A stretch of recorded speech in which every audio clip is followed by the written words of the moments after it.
Portrait de Clémenceau de Manet. En 1879, Manet, à qui l'État ne commande jamais de portraits officiels car il n'est sans doute pas assez académique, demande à Clémenceau de poser pour lui. Le peintre exécutera 2 portraits de son modèle, dont le second se trouve aujourd'hui aux États-Unis, à Fort Worth. Les 2 toiles ne seront terminées qu'en 1880.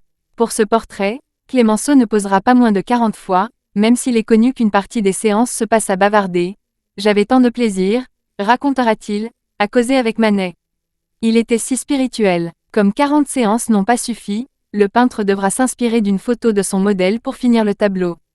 Toute la personnalité de Clémenceau est contenue dans ce portrait étonnant par la puissance de l'expression, son visage aux traits asiatiques, sa détermination, son énergie, rendue par les bras fortement et fermement croisés sur la poitrine.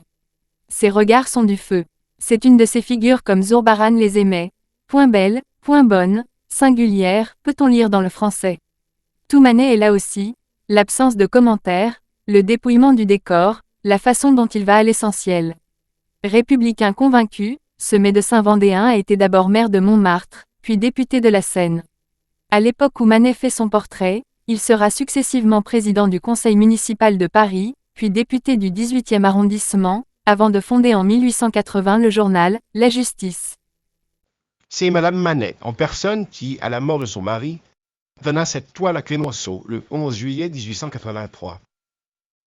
Il fut racheté par une amie de Marie Cassatt, Mrs. Eve Meyer, qui en fit don au Louvre en 1927. Mon portrait par Manet, répondit Clémenceau à une question d'un journaliste.